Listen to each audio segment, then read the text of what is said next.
भाई audio video clear है? Audio video is clear to everyone?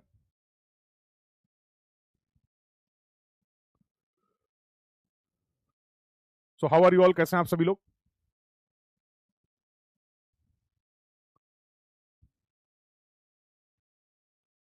सब बढ़िया, वेरी गुड।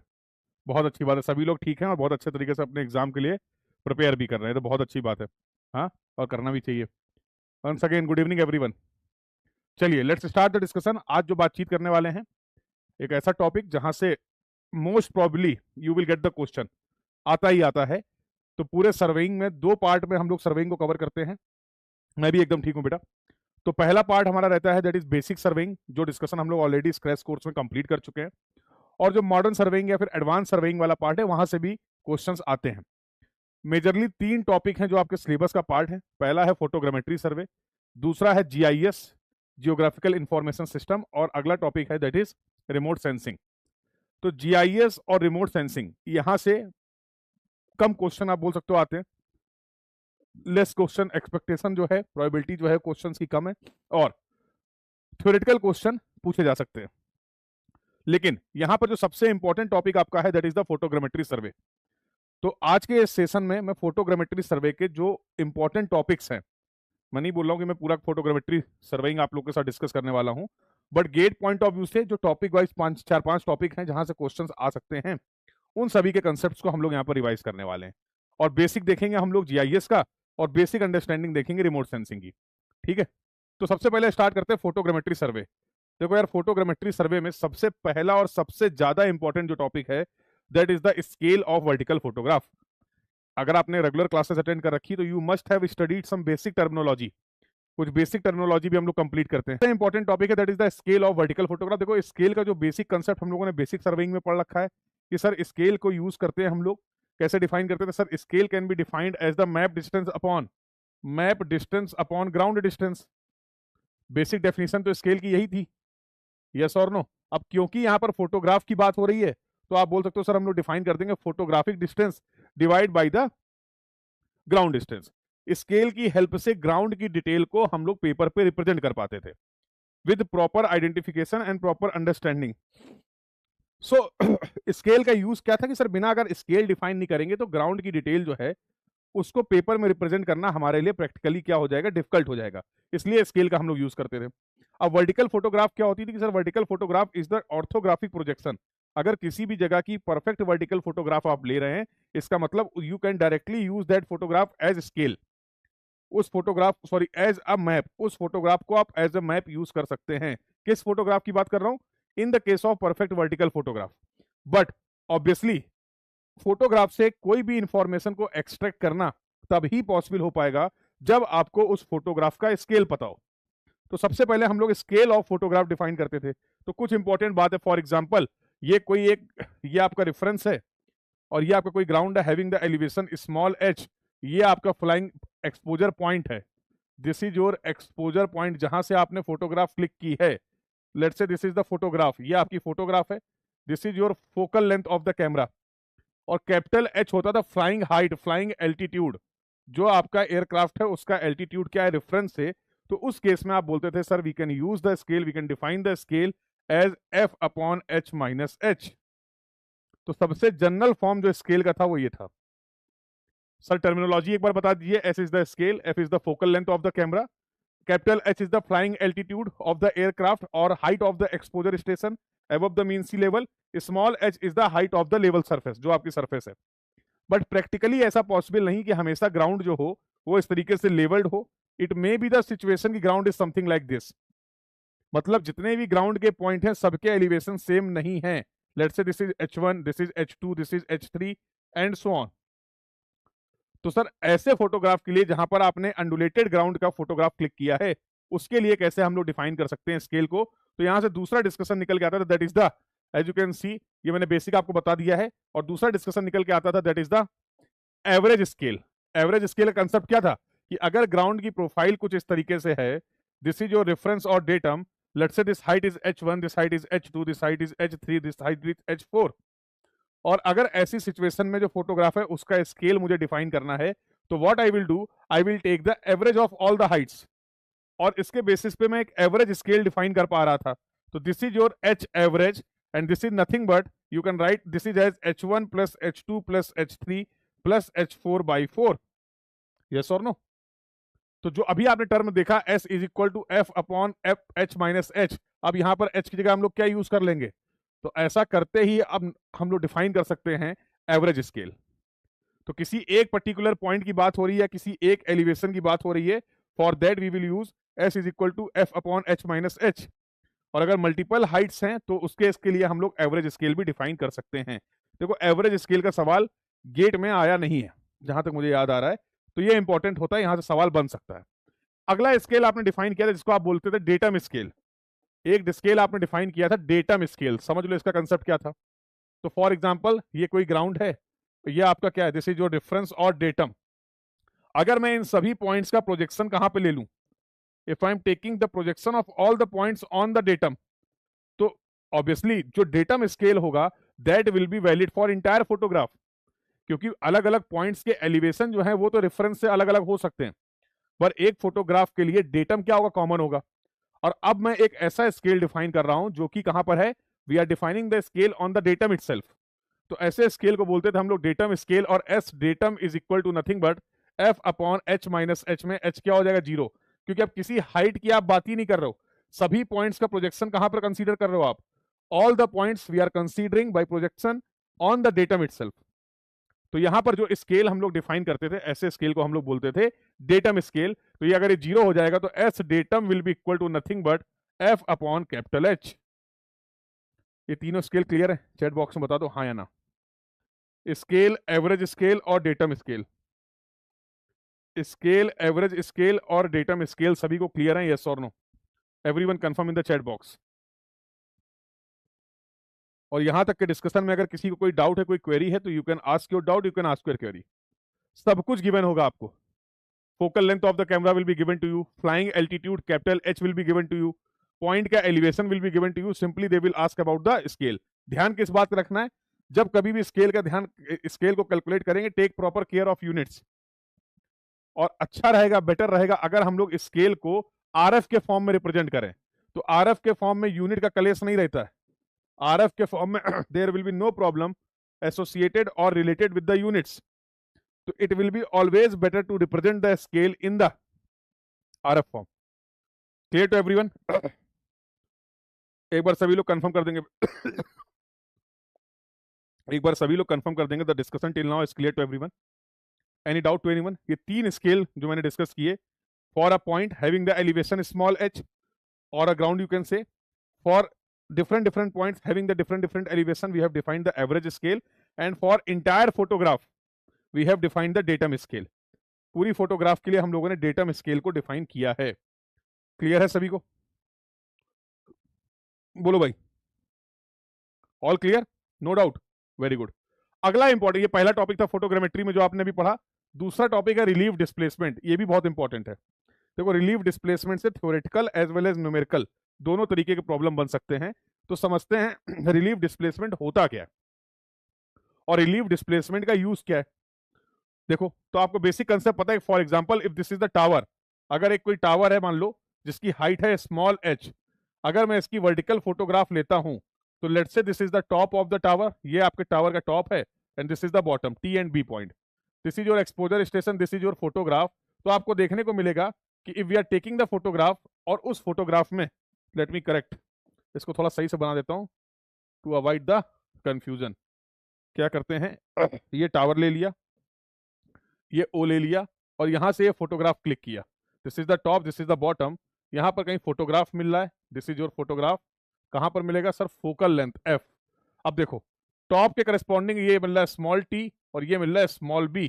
अगर मैं यहां से एक परपेंडिकुलर ड्रॉप करता हूं तो इसको मैं बोलता हूं प्रिंसिपल पॉइंट, और स्मॉल k से रिप्रेजेंट करते हैं हम लोग फोटोग्राफिक प्रिंसिपल पॉइंट। अब रिलीफ डिस्प्लेसमेंट का कंसेप्ट बोलता क्या समझो, क्योंकि ये टावर है जिसकी हाइट h है, the height of this tower is let's say small h। अगर मैं परफेक्ट वर्टिकल फोटोग्राफ की बात कर रहा हूं तो in a perfect vertical photograph this capital T point and capital B point should be represented by a single point on the photograph. Do you agree on this point? Yes और no? अगर हमारी photograph perfect vertical photograph है तो भैया ये tower के दोनों point मुझे एक ही पॉइंट से रिप्रेजेंट होते हुए दिखने चाहिए ऑन द फोटोग्राफ, बट ऐसा नहीं हो पा रहा है, जिसकी वजह से आप देख पा रहे हैं टॉप पॉइंट को आप रिप्रेजेंट कर रहे हैं यहाँ पे। Let me change the colour for your better understanding. This is the top point and this is the bottom point on the photograph. दो अलग अलग पोजीशन मिल रही है हमें टॉप और बॉटम की। तो अगर मैं इनसे प्रिंसिपल पॉइंट जो मैंने डिफाइन किया, अगर मैं यहां से रेडियल डिस्टेंस डिफाइन करूं, तो लेट्स से इसकी डिस्टेंस को मैंने आर बोल दिया और इसकी डिस्टेंस को आर नॉट बोल दिया। तो what is the relief displacement? Generally it will B represented by small D, और ये कुछ और नहीं होता है, ये रेडियल डिस्टेंसेस का जो डिफरेंस है on the photograph, it is your relief displacement. और ये रिलीफ डिस्प्लेसमेंट हमारी हेल्प करता है कि फोटोग्राफ में अगर मुझे रिलीफ डिस्प्लेसमेंट पता है, क्योंकि फोटोग्राफ में प्रॉपर कोऑर्डिनेट्स होते हैं, तो फोटोग्राफ में आप सारे डिस्टेंसेस को, सारे कोऑर्डिनेट्स को इजीली मेजर कर सकते हैं, और उन कोऑर्डिनेट्स, उन डिस्टेंसेस, उस रेडियल डिस्टेंस की हेल्प से we can find out the relief displacement. तो ये बेसिक कंसेप्ट होता था रिलीफ डिस्प्लेसमेंट का, अगर आपको याद हो। तो this was the basic concept of relief displacement. तो फॉर्मूले भी हम लोगों ने ऑलरेडी डिराइव कर रखे, देखो नोटेशन सभी आपको पता ही है, नोटेशन सभी को पता है। D is the relief displacement, H is the height of the object, flying height capital H हो गया, और रेडियल डिस्टेंस हो गया top, that is H R. तो अब इसकी हेल्प से हम लोग फोटोग्राफिक डिटेल की हेल्प से, without going to the ground, ground में अगर कोई ऑब्जेक्ट है उसके फिजिकल आइडेंटिफिकेशन के बिना ही, फोटोग्राफ की हेल्प से ही, रिलीफ डिस्प्लेसमेंट के कंसेप्ट से we can find out the height of the object. तो ये यूज होता था आपका रिलीफ डिस्प्लेसमेंट का। तो this was the use of relief displacement. Clear to everyone? Confirm करते रहेंगे भाई सभी लोग। तो ये सभी इंपॉर्टेंट टॉपिक हैं जो आपके एग्जाम के लिए रिलीवेंट हैं, और यहां से सवाल आपको देखने को मिलेगा। तो न्यूमेरिकल भी डायरेक्टली फॉर्मूला बेस्ड पूछा जा सकता है, और साथ साथ थ्योरेटिकल क्वेश्चन भी, जैसे how the relief displacement is related to the capital H, flying height या height of the exposure station से रिलीफ डिस्प्लेसमेंट किस तरीके से रिलेटेड है। तो you can verify this is the inversely relationship, yes और नो। रेडियल डिस्टेंस से कैसे रिलेटेड है, हाइट ऑफ द ऑब्जेक्ट से कैसे रिलेटेड है। तो ऐसे क्वेश्चंस भी आपको देखने को मिल सकते हैं। यस, बिल्कुल सही, इनवर्सली। तो इस तरीके के थ्योरेटिकल क्वेश्चन भी यहां से बन सकते हैं। क्लियर है? बहुत बढ़िया। तो ये दूसरा टॉपिक था। अगले टॉपिक अगर बात करें, distance between the points having the different elevation. मान लो ग्राउंड में कोई दो पॉइंट हैं, ए और बी। ए का एलिवेशन है स्मॉल एच ए, बी का एलिवेशन है स्मॉल एच बी। फोटोग्राफ आपने लिया है यहां से, you have taken the photograph, बाकी सारी कहानी वही सेम है, और यहां पर आपको फोटोग्राफ मिलता है। तो आप क्या बोलते हो सर, इस फोटोग्राफ में स्मॉल ए और स्मॉल बी, अगर मुझे फोटोग्राफ के कोऑर्डिनेट्स पता हैं, ऐसे दो पॉइंट जिनके एलिवेशन अलग अलग है, क्या मैं उनके बीच की हॉरिजॉन्टल डिस्टेंस या डिस्टेंस को फाइंड आउट कर सकता हूं? तो तरीका तो ये बोलता है कि किन्हीं भी दो पॉइंट के बीच की डिस्टेंस आप बता सकते हैं अगर आपको उन पॉइंट्स के कोऑर्डिनेट्स पता हो। बात तो सही है, क्योंकि फोटोग्राफ को जब आप देखोगे तो photograph will be something like this, तो प्रॉपरली वहां पर आपको एक्स और वाई कोऑर्डिनेट दिखने वाले। तो कोई भी पॉइंट है तो उसके लिए आप डिफाइन कर सकते हैं कितना एक्स है और कितना वाई है, यस और नो। ये फोटोग्राफ में तो पॉसिबल है, but what about the ground points, जो ग्राउंड के पॉइंट्स हैं उसके लिए हम लोग क्या करें? और अगर ग्राउंड में ही इन दोनों पॉइंट के बीच की डिस्टेंस को मेजर करना था तो फोटोग्रामेट्री क्यों किया? फिर तो बेसिक सर्वेइंग से कर सकते थे। तो अब मुझे फोटोग्राफ की हेल्प से इन दोनों पॉइंट्स के बीच की डिस्टेंस को, कैपिटल डी को फाइंड आउट करना है। This is the point problem. कर सकते हैं। कब कर सकते हैं? जब मुझे ए पॉइंट के एक्स ए और वाई ए कोऑर्डिनेट पता चल जाएं, और बी पॉइंट के एक्स बी और वाई बी कोऑर्डिनेट पता चल जाएं। अगर ये कोऑर्डिनेट्स मुझे पता हैं, तो मुझे पता है कि I can find out the distance A B और capital D with the help of this expression. Capital X से कर लो, कैपिटल एक्स भी कर लो, कैपिटल वाई ए कर लो, कैपिटल वाई भी कर लो। मानते हो कि नहीं? सभी को पता है बात, सभी को पता है ये बात, इसमें कोई दिक्कत की बात नहीं है, इसमें कोई प्रॉब्लम की बात नहीं है। यस और नो? बोलो भाई। बट क्वेश्चन ये है कि सर इन कोऑर्डिनेट्स को कैसे पता लगाया जाए? सबसे बड़ी समस्या तो ये है, इन कोऑर्डिनेट्स के बारे में कैसे पता किया जाए। तो अगर फोटोग्राफ है तो क्या मुझे इस ए पॉइंट के कोऑर्डिनेट्स पता चल जाएंगे? Small x a, small y a, small x b, small y b, ये तो पता लग जाएगा। फोटोग्राफ अवेलेबल है, पॉइंट उसमें दिख रहे हैं, small x a, small y a, small x b, small y b define किया जा सकता है। यस और नो? अब मुझे इन कोऑर्डिनेट्स की हेल्प से ग्राउंड के कोऑर्डिनेट्स निकालने हैं, और ग्राउंड का कोऑर्डिनेट्स अगर निकाल लेंगे तो फिर ये डिस्टेंस भी निकाल लेंगे। कैसे निकाल सकते हैं? तो you can find out the ground coordinate something like this. यहां पर थोड़ा सा करेक्शन है, कैपिटल है। Ground coordinates h minus H A point की जो हाइट है, upon f into small x A. X A is the, देखो कैपिटल एक्स और कैपिटल वाई क्या है, ग्राउंड कोऑर्डिनेट्स। लिख देता हूं टू अवॉइड कंफ्यूजन। ये आपके ग्राउंड कोऑर्डिनेट्स हैं, और स्मॉल एक्स और स्मॉल वाई क्या हैं? These are your photographic coordinates. ये क्या है? Photographic coordinates. तो कंफ्यूज नहीं होना, ये हमें नोन है दोनों पॉइंट के लिए, और इनकी हेल्प से हम लोग ग्राउंड कोऑर्डिनेट्स को फाइंड आउट करना चाह रहे हैं। कैसे फाइंड आउट कर सकते हैं? Like this. तो दोनों पॉइंट के लिए, पहले ए पॉइंट के लिए निकाल लिए ग्राउंड कोऑर्डिनेट्स, और similarly we can also find out the ground coordinates of point B. और अगर दोनों पॉइंट्स ए और बी पॉइंट्स के कोऑर्डिनेट्स पता चल गए हैं, एक्स ए, एक्स बी, वाई बी, तो डिस्टेंस निकालने में अब क्या समस्या है? अभी तो बताया था भैया, डिस्टेंस निकाली जा सकती है। तो with the help of photographic coordinates, in this way you can find out the ground coordinates, ground distance between the 2 points having the different elevation, clear है? तीसरा टॉपिक जो कि इंपॉर्टेंट है आपके GATE exam point of view से। Clear to everyone? बोलिए भाई, clear है सभी को? यस और नो? तो I hope the discussion till now is clear to everyone. चलिए अगला डिस्कशन जो है वो that is very important discussion, कि sir distance between the different, ये तो बता दिया ना। अब आता है ओवरलैपिंग का कंसेप्ट। तो फोटोग्राफिक, और अगर मैं फोटोग्रामेट्री सर्वे की बात करूं तो वहां पर हम लोग दो तरीके के ओवरलैपिंग की बात करते थे। ओवरलैपिंग क्या होता था समझ लेते हैं, कि जब हम फोटोग्राफ क्लिक करेंगे तो कुछ एरिया को कॉमन रहेगा दो फोटोग्राफ में, दो सक्सेसिव फोटोग्राफ में कुछ portion of the ground will be common. Common का मतलब क्या है? कि वो ग्राउंड पहले फोटोग्राफ में भी होगा और नेक्स्ट फोटोग्राफ में भी उसका पोर्शन होगा। ऐसा क्यों करते थे? ओवरलैपिंग क्यों करते थे? क्योंकि जब कभी भी हम फोटोग्रामेट्री करते हैं तो उससे डिटेल को एक्सट्रैक्ट करने के लिए we have to arrange the photograph properly. हमें उन सभी फोटोग्राफ्स को प्रॉपरली अरेंज करना पड़ेगा। तो ऑब्वियसली जब हमारे पास कुछ कॉमन एरिया होगा तो we can arrange in a sequential manner, और उसकी वजह से हम डेप्थ परसेप्शन कर सकते हैं with the help of the stereoscopy. तो स्टीरियोस्कोप एक इंस्ट्रूमेंट होता है जिससे आप फोटोग्राफ्स को एनालाइज कर सकते हैं। तो उसके लिए कॉमन एरिया रिक्वायर्ड होता है, ओवरलैपिंग रिक्वायर्ड होती है। कोई डिटेल मिस ना हो जाए, कोई इंफॉर्मेशन ऐसा ना हो जिसको हम लोग ना कलेक्ट कर पाए इन द फोटोग्राफ, इसलिए भी हम लोग ओवरलैपिंग के कंसेप्ट का यूज करते थे। डायरेक्शन ऑफ फ्लाइट लाइन में जो आप ओवरलैपिंग कर रहे हैं, या लॉन्गिट्यूडनल डायरेक्शन में जो फोटोग्राफ्स में हम लोग ओवरलैप प्रोवाइड कर रहे हैं, उसको हम लोग बोलते थे लॉन्गिट्यूडनल ओवरलैप। और एजेस में जो आप ओवरलैपिंग प्रोवाइड कर रहे हैं, लेटरल डायरेक्शन में जो आप ओवरलैपिंग प्रोवाइड कर रहे हैं, उसको हम लोग बोलते थे साइड ओवरलैप।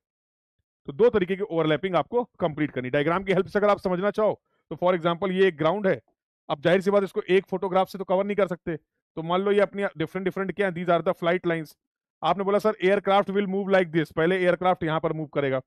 ये फोटोग्राफ 1 लिया, फिर we have taken the photograph 2 here, तो यहां पर कुछ पोर्शन ये आप देखेंगे जो होगा common in the longitudinal direction like this.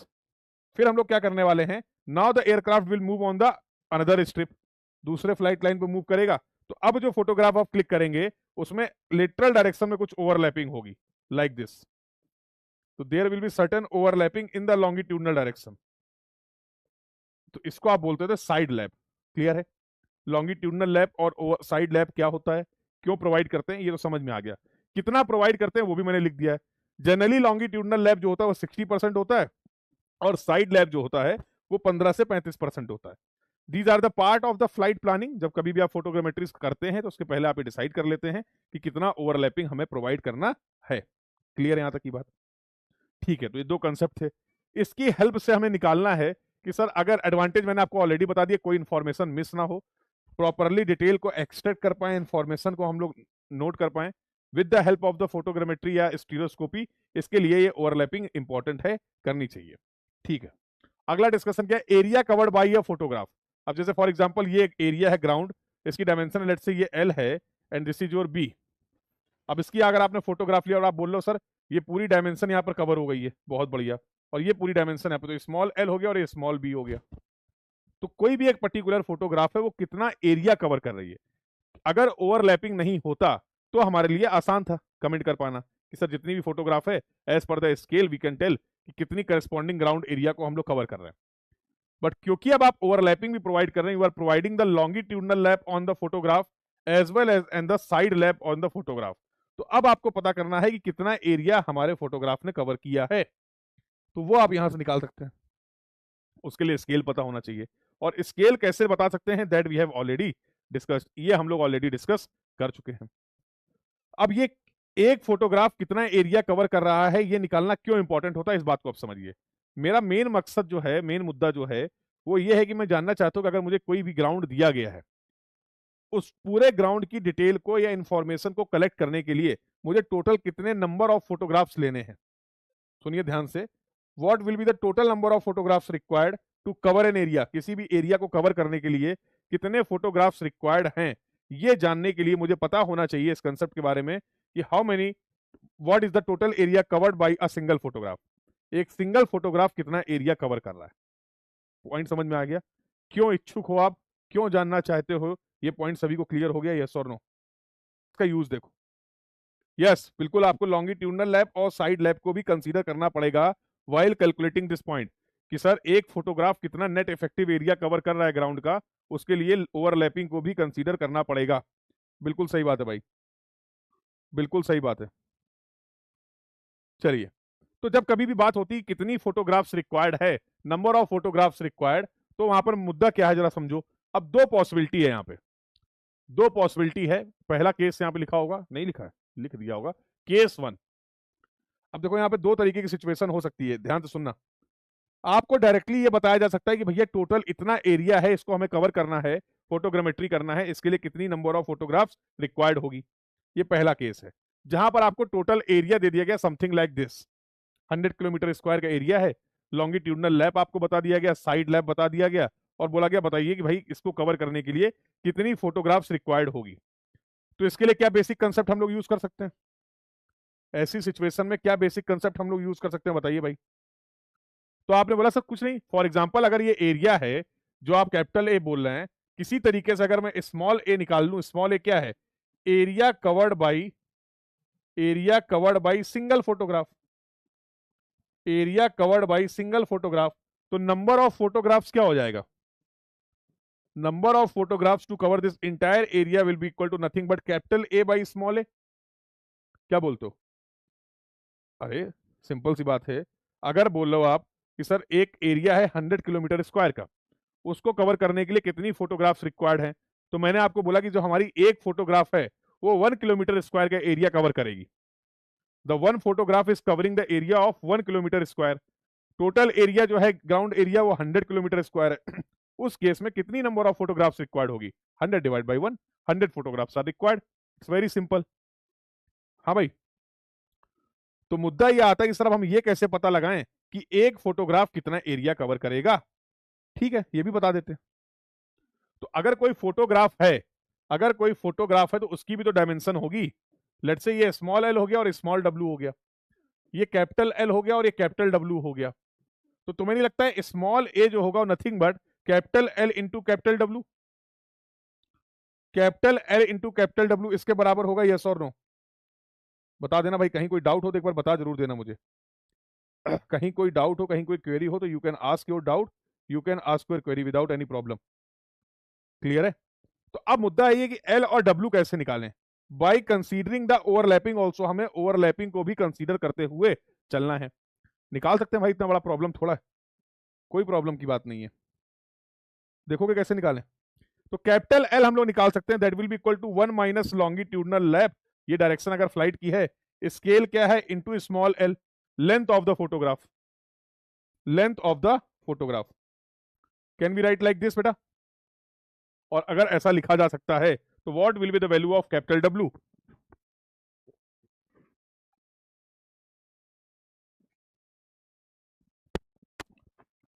लिखा जा सकता है, बहुत बढ़िया।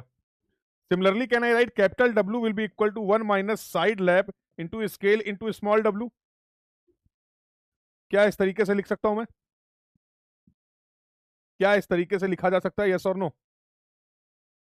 तो अब क्या प्रॉब्लम है, एल पता है, डब्ल्यू पता है, ए निकाल लोगे, गिवन एरिया पता है, एक फोटोग्राफ कितना एरिया कवर कर रहा है ये आपने पता लगा दिया, तो now you can easily find out the number of photographs required. पहला case, when the overall area of the ground was given to you. But जरूरी नहीं है कि हमेशा हर प्रॉब्लम में आपको कंप्लीट एरिया इस तरीके से प्रोवाइड किया जाए। सर और कोई भी तरीका है क्या एरिया को प्रोवाइड करने का? हाँ बिल्कुल है। और वो जो दूसरा तरीका है वो आपका केस नंबर 2 है, उसके बारे में भी बातचीत कर लेते हैं। तो केस नंबर 2 क्या बोलता है, सब बता दिया। केस नंबर 2 यहां पे नहीं लिखा है। तो केस 2 है जब एरिया जो है वो आपको डायमेंशन के फॉर्म में दिया जाए।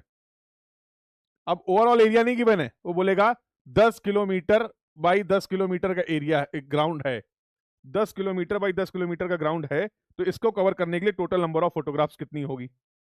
अब इस केस में क्या कर सकते हैं हम लोग, देखो कंसेप्ट पहले समझ लो। मान लो एक ग्राउंड है 10 किलोमीटर बाई 10 किलोमीटर का। अब ऑब्वियसली इतने बड़े ग्राउंड को हम लोग सिंगल फोटोग्राफ्स में तो नहीं कवर कर पाएंगे फोटोग्राफ में। तो आपने बोला सर इसके लिए मुझे मल्टीपल फोटोग्राफ्स लेनी पड़ेंगी, ले लो। तो हम लोगों ने क्या करा, इस पूरे एरिया को नंबर ऑफ स्ट्रिप्स में डिवाइड कर दिया, जिसको स्ट्रिप्स बोल सकते हो आप, फ्लाइट लाइन बोल सकते हो। अब क्या करेंगे, हर स्ट्रिप में कुछ फोटोग्राफ्स लेंगे, हर स्ट्रिप में कुछ फोटोग्राफ लेंगे और इस तरीके से पूरे एरिया को कवर कर लेंगे। जो भी ओवरलैपिंग आप प्रोवाइड करना चाह रहे हैं, लॉन्गिट्यूडनल लैप, साइड लैप, वो सारी ओवरलैपिंग को प्रोवाइड करते हुए in this way we can divide the entire area into the number of strips, और हर स्ट्रिप्स में कुछ फोटोग्राफ लेके इस तरीके से हम लोग पूरे एरिया को कवर कर सकते हैं। यस और नो? तो जब डायमेंशन गिवन हो तो हम लोग कंसेप्ट क्या यूज करने वाले हैं, total number of photographs will be equal to n1 into n2। total number of photographs required in this case will be equal to n1 into n2। अब n1 n2 क्या है, n1 आपने बोला number of photographs in each strip, her strip में कितनी photograph आप ले रहे हैं, दैट इज द n1, और n2 is the number of strips required. पूरे एरिया को कवर करने के लिए कितनी स्ट्रिप्स रिक्वायर्ड है, मल्टीप्लाई बाई हर स्ट्रिप में हम कितनी फोटोग्राफ ले रहे हैं। तो मैं नहीं लगता है ऐसा अगर हम लोग कर देंगे तो we will get the total number of photographs required to cover the entire area.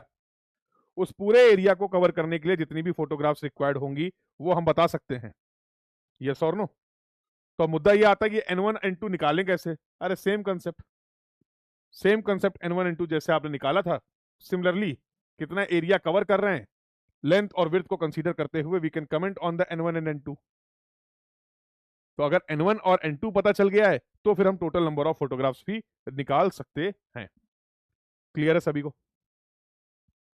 बोलिए बेटा, कंफर्म करिए सभी लोग को क्लियर है?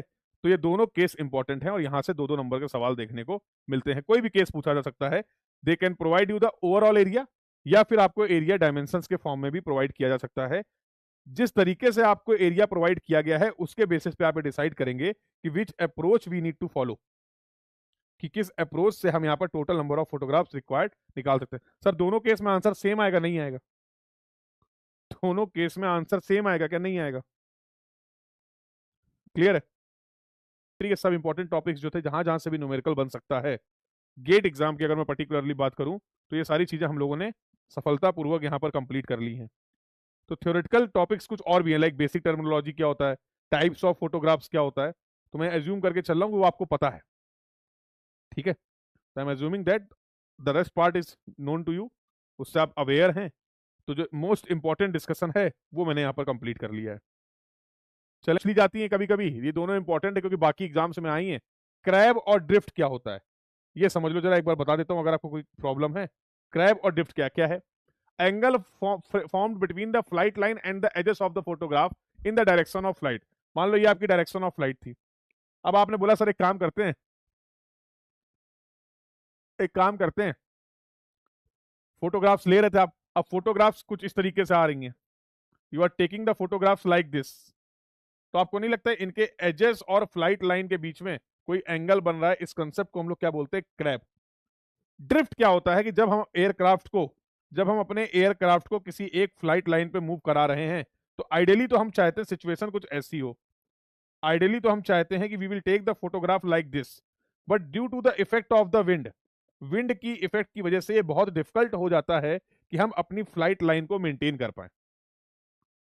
जिसकी वजह से क्या हो रहा है, ये क्या कर रहा है, we are taking the photograph something like this, हम एक्चुअल में कुछ इस तरीके की फोटोग्राफ ले रहे हैं, और this concept is known as the drift. तो थ्योरेटिकली ये अलग अलग, स्पेशली अगर बात करें तो ऐसे क्वेश्चन ईएससी में आए हुए हैं, तो जिसकी वजह से मुझे लगा कि दो टॉपिक आपको, दो टर्म और पता होने चाहिए। क्लियर भाई? क्लियर है? चलिए, तो अब आते हैं अगले डिस्कशन में, और अगला डिस्कशन क्या है? Geographical information system. ये कोई इंस्ट्रूमेंट नहीं है, बहुत ध्यान से सुनना है, इसको हम लोग कंप्लीट करेंगे क्विकली। क्या क्या पूछा जा सकता है?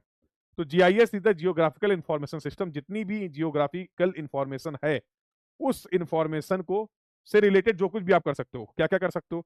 जो भी जियोग्राफिकल इंफॉर्मेशन सिस्टम, हम उसको कलेक्ट कर सकते हैं, हम उसको मैनेज कर सकते हैं, हम उसको प्रोसेस कर सकते हैं, हम उसको क्या कर सकते हैं? मॉडिफाई कर सकते हैं, स्टोर कर सकते हैं।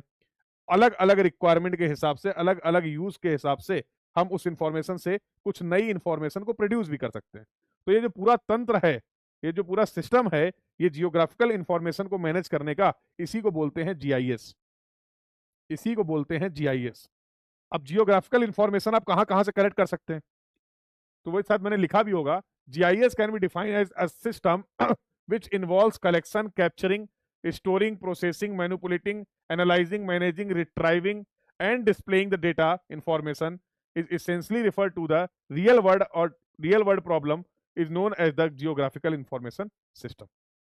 इसी को आप बोलते हैं जीआईएस। अब इसमें कुछ चीजें हैं जो ऑब्जेक्टिव क्वेश्चन थ्योरेटिकली आपका बन सकता है, उनको समझ लेते हैं। जैसे जीआईएस के लिए, अब ये जो आप इंफॉर्मेशन की बात कर रहे थे, इसको मैनेज करने के लिए, इसको प्रोसेस करने के लिए, इसको स्टोर करने के लिए कुछ तो रिक्वायर्ड होगा। अरे कुछ तो रिक्वायर्ड होगा भैया, नहीं होगा? क्या रिक्वायर्ड होगा?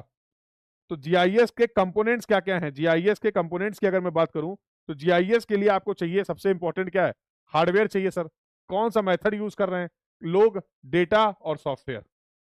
ये सब कुछ अगर है, तो इसके कंप्लीट अरेंजमेंट को आप क्या बोल सकते हैं? This setup is required to manage the geographical information. Clear है भाई? पता चल गया? अरे बोलो हाँ या ना। अब ये जो डेटा है, जो जियोग्राफिकल इंफॉर्मेशन आप बार बार बोल रहे हैं, ये कहां से आएगी? This information we can get through.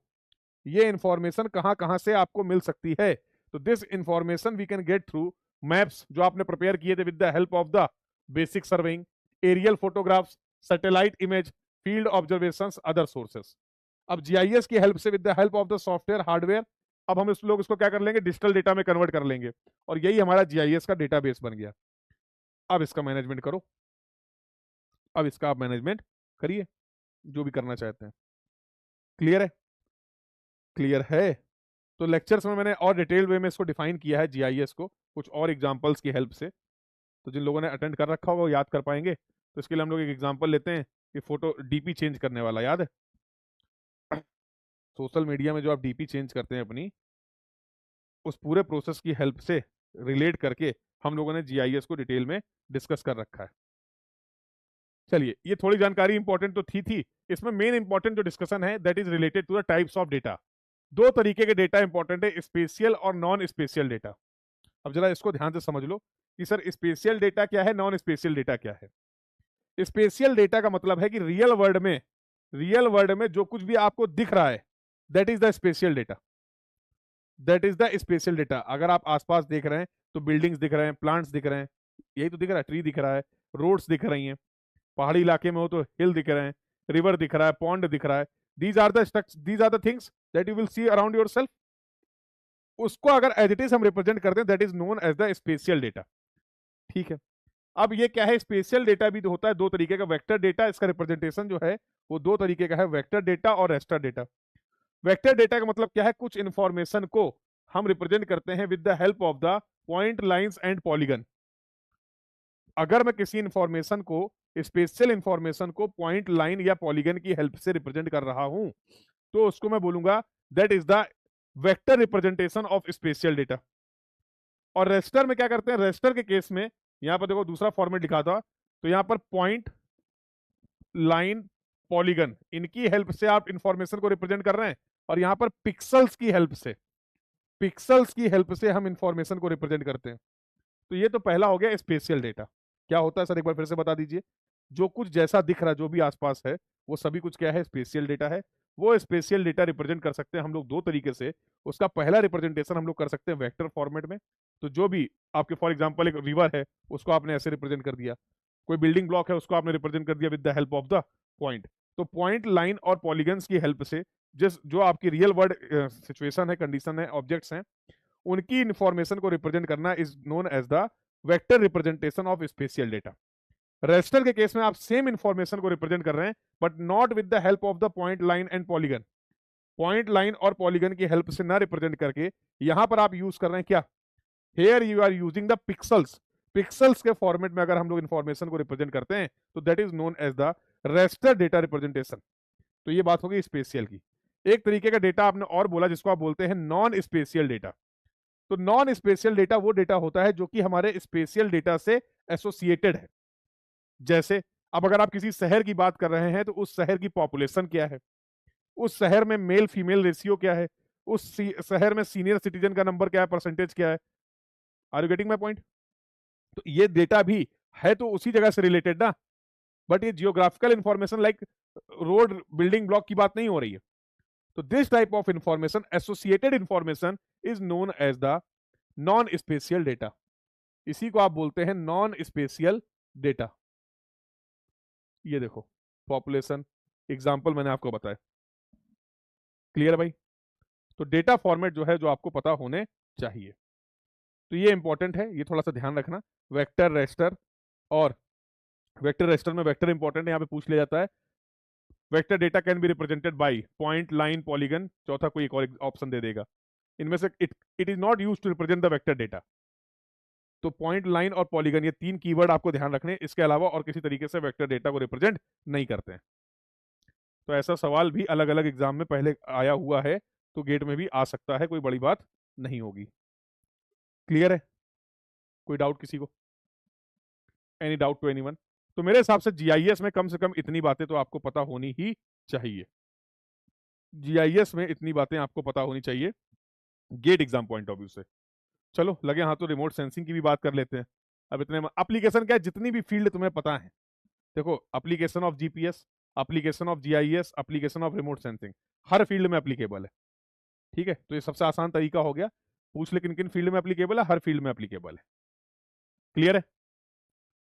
अरे बोलो, क्लियर है?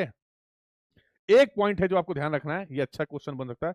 एक सवाल जनरली कहीं पूछ लिया जाता है कभी कभी एग्जाम में कि क्या जीआईएस की हेल्प से, आंसर बताइएगा, क्या जीआईएस की हेल्प से अर्थक्वेक को प्रेडिक्ट किया जा सकता है?